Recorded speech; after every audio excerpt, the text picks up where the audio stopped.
Hello everyone, आप सभी का रिफ्लेक्शन ऑफ लाइट के एपिसोड 1 में स्वागत है। तो आज हम डिस्कस करेंगे luminous object and non luminous object. इससे पहले मैं आपसे क्वेश्चन पूछता हूँ, उसका आंसर आप कमेंट में देना, ठीक है। आप में से किस किस को लगता है कि जो मून है, जो चांद होता है, वो जो लाइट फेंकता है, मतलब जो लाइट उसकी आ रही होती है या रात में हमको जो दिखती है वो उसकी अपनी होती है या फिर वो खुद छोड़ रहा होता है वो लाइट? किस किस को ऐसा लगता है? जबकि ऐसा होता नहीं है। जो लाइट हमें से चांद से जो आ रही होती है, जो लाइट मून से आ रही होती है, वो लाइट उसकी खुद की होती ही नहीं है। आप लोग बोलेंगे भैया चमकता तो है वो, है ना सर जी, चमकता है वो तो रात को पूरा उजाला मार देता है, बट वो खुद की नहीं होती बेटा उसका, ठीक है। वो यहाँ से समझ में आएगा। सबसे पहले मैं आपको समझाता हूँ ल्यूमिनस ऑब्जेक्ट के बारे में, ठीक है। ल्यूमिनस ऑब्जेक्ट्स वो ऑब्जेक्ट होते हैं जिनकी अपनी खुद की लाइट होती है। मतलब जो ऑब्जेक्ट खुद लाइट फेंकते हैं, कहने का मतलब है कहीं अगर उजाला हो रहा होता है या फिर कहीं भी अगर लाइट पड़ रही है, उनकी अपनी खुद की लाइट अगर वो फेंक रहे हैं, उसको कहते हैं ल्यूमिनस ऑब्जेक्ट। डेफिनेशन यहाँ लिखी हुई है, इमिट देयर ओन लाइट, अपनी खुद की लाइट फेंकते हैं। एग्जाम्पल जैसे सन हो गया, सन से लाइट आती रहती है ना। स्टार तारे टिमटिमाते हैं, भैया चांद तो टिमटिमाता है ऐसे तो। चांद का थोड़ा मतलब जो भी चांद का मैं वहाँ पे समझाऊंगा, ठीक है। स्टार बहुत दूर होता है, आपको पता है कि जो स्टार होता है वो इतना दूर होता है, उसका साइज बहुत बड़ा है, उसका साइज होता है अर्थ से भी टाइम बड़ा है, बट वो इतना दूर है जिसकी वजह से बहुत छोटा दिखता है, ठीक है। बल्ब हो गए, बल्ब तो आपको पता है घर में लगे होते हैं, बल्ब हो गए, टॉर्च एक्सेट्रा, ये सारी चीज़ें जो खुद की लाइट फेंकती हैं इनको कहते हैं ल्यूमिनस। ल्यूमिनस समझ में आ जाए, जिनकी अपनी खुद की लाइट वो भी ल्यूमिनस, ठीक है। बात आती है नॉन ल्यूमिनस की, इसको एक बार आप लिख लो या स्क्रीनशॉट मार लो। अब बात आती है नॉन ल्यूमिनस की। नॉन ल्यूमिनस क्या होते हैं? देखो यहाँ पे लिखा हुआ है reflect the light which fall on them.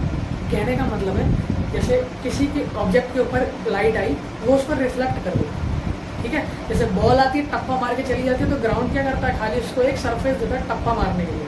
बात समझ में आ रही है ना। अब होता क्या है, ये आपका मून है, मून एक नॉन ल्यूमिनस ऑब्जेक्ट है, समझाता हूँ कैसे। ये क्या करता है, इसकी अपनी खुद की कोई लाइट ही नहीं होती। अगर आप मून पे जैसे एस्ट्रोनॉट्स वगैरह जाते हैं, वहाँ की पिक्चर्स देखोगे तो ऐसा नहीं लिखेगा कि मून एकदम चमक रहा है ना, लाइट जल रही है, उजाला खा रहा है, नहीं। तो ये देखो सन से जो लाइट आई ये रिफ्लेक्ट हो गई।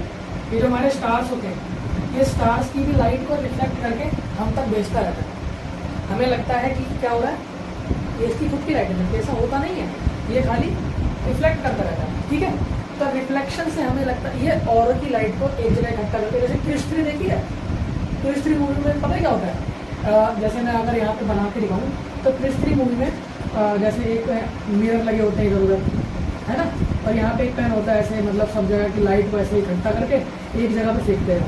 एक मतलब किसी गमला होता है उस पर फेंकता है। मूवी में आप देख लेना, क्लिप्स देख लेना क्रिस्टरी की, उसमें होता है। तो ऐसा ही होता है, नॉन ल्यूमिनस ऑब्जेक्ट सब जगह की लाइट लेके एक जगह फेंकता है, या फिर कई जगह फेंक सकता है, बट यहाँ पे एक एग्जाम्पल लेके समझा रहा हूँ कि किस तरीके का ऐसा कुछ होता है, ठीक है। तो वो होता है नॉन ल्यूमिनस ऑब्जेक्ट। एग्जाम्पल इसका सबसे बड़ा मून है, ठीक है। मैक्सिमम चीज़ें नॉन ल्यूमिनस होती है। कैसे समझाते हैं, जैसे हमारी वॉल हो गई, ठीक है, वॉल हो गई। अब जैसे ये वॉल है, यहाँ पे आपका बल्ब लगा हुआ है, यहाँ पे कोई बल्ब या फिर ट्यूबलाइट लगी है, और यहाँ पे आप खड़े हो और मतलब आप देख रहे हैं। अब हुआ क्या, ये लाइट यहाँ पे आई और इसने आपकी तरफ रिफ्लेक्ट कर दिया, ये आई उसने आपकी तरफ रिफ्लेक्ट कर दिया। होता क्या है, इसकी लाइट रिफ्लेक्ट करके आपकी तरफ आ गई, ये तो सिर्फ रिफ्लेक्टर बन गया ना। इसलिए ये जो वॉल है ये क्या बन गई, रिफ्लेक्टर, खाली लाइट पे फेंक रही है, तो नॉन ल्यूमिनस हो गई। स्क्रीनशॉट मार रहे लिखो। अब इसके बाद आपका टॉपिक आता है स्पीड ऑफ लाइट। लाइट का स्पीड कितना होता है, 3 × 10⁸ मीटर पर सेकेंड। अरे बाप रे बाप, इतना। मतलब अगर मैं इस पर लिखूं, 3 के पीछे ऐसे 8 हमारी जीरो लगाओ, 1 2 3 4 5 6 7 8, इतने मीटर वो 1 सेकंड में दौड़ जाती है लाइट। इसीलिए कहते हैं लाइट जो होती है वो सबसे तेज चलती है। लाइट से तेज कुछ नहीं, कहने का मतलब है लाइट से तेज कुछ चल ही नहीं सकता, ठीक है। इतनी स्पीड होती है लाइट की, इमेजिन भी नहीं कर सकते आप, है ना। इसको खाली याद कर लेना, इस टर्म को, ये लाइट की स्पीड होती है, ठीक है। अब इस एपिसोड का लास्ट टॉपिक मिरर, शीशा। वही हमारा शीशा यार, शीशा। अच्छा भैया शीशा तो जानते, शीशा क्या बता रहे हो? शीशा आप एक ही जानते हो ना, वो जो अपने घर में टंगा हुआ है, उसका नाम बताना एक बारी, कमेंट करना एक बारी नाम उसका। तो उसका नाम होता है प्लेन मिरर, बस खत्म। नहीं, मिरर एक ही नहीं होते, दो और होते हैं, ठीक है। टोटल मिरर 3 तरीके के होते हैं। अभी यहाँ पे मिरर की बात कर रहा हूँ, तो मिरर 3 टाइप्स के होते हैं क्या बेटा?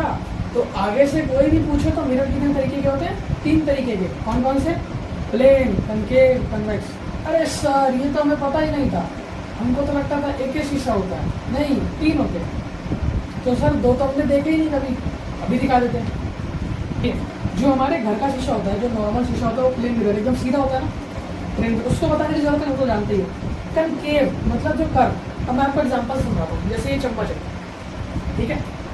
अब ये चम्मच का जो अंदर वाला पोर्शन, ये जो दिख रहा है ना, ये जो अंदर वाला पोर्शन है, देखो आपको पता है शीशे का एक हिस्सा नहीं दिखता, ठीक है। हम रिफ्लेक्शन होता है उसमें, हम अपनी शक्ल देखते हैं शीशे में हमेशा, हाँ अपनी तो देखते हो ना, तो पीछे वाला हिस्सा काला या फिर कोई पेंट किया होता है इसमें, मेन काम होता है आगे से। अब देखो ये इतना हिस्सा आगे का, अगर शीशा टेढ़ा हुआ है और अंदर की तरफ से है तो कौन सा हो गया? कनकेव हो गया। ध्यान रखना है ना, चम्मच ऐसी तो है, ऐसी तो है ना, ये कनकेव हो गया ऐसा। अब कन्वेक्स, चम्मच को पलट दो, अगर ऐसा हिस्सा, समझ में आ रहा है ना, अगर इस तरीके का पीछे वाला हिस्सा तो ये कन्वेक्स हो गया। एग्जाम्पल तो भैया, एग्जाम्पल इसका तो क्या है, प्लेन मिरर हमारे घर में ही होता है। कनकेव मिरर होता है डेंटिस्ट के पास। कहने का मतलब है कि जब आपके माउथ में, मतलब जो माउथ का ट्रीटमेंट होता है ना, तो वहाँ पे डेंटिस्ट लोग यूज़ करते हैं कनकेव मिरर, ठीक है, ऐसा कर्व वाला अंदर से। और जो हमारी गाड़ी के नहीं होता, गाड़ी में साइडों में होता है, जो गाड़ी के बाइक्स वगैरह के साइडों में लगा होता है, वो होता है कन्वेक्स मिरर। उसमें होता नहीं है कि इतने से, मतलब अगर मैं आपको दिखाऊँ कि अगर इतने से मिरर में बहुत सारा पोर्शन कवर हो जाता है, वो इसकी वजह से होता है, ठीक है। आगे समझाऊंगा, अगले एपिसोड्स में बताऊंगा ऐसा कैसे होता है, कि इतने से मिरर में पीछे बड़ी बड़ी कार्स, बड़े बड़े ट्रक सब आ जाते हैं, ठीक है। तो वो आगे समझाऊंगा। आज के एपिसोड में इतना ही है, आप नोट कर सकते हो, ठीक है। याद है, कुछ नोट करने का ये बेसिक था, एक स्टार्टिंग थी। आज स्टार्टिंग करनी थी इस चैप्टर की, मैंने स्टार्ट कर दिया। अगले एपिसोड्स में आपको आगे की चीज़ें मिलेंगी, ठीक है। तो पढ़ते रहो, मुस्कुराते रहो, हाँ, और चैनल प्लीज़ सब्सक्राइब कर लो जिनकी ने नहीं किया, और अपने दोस्तों तक शेयर करो यार, ऐसा कंटेंट, ठीक है। छोटी छोटी वीडियो में सब कुछ सीख जाओगे आप, ठीक है। तो अपने दोस्तों तक शेयर करो और पढ़ते रहो, फोड़ते रहो। Good bye.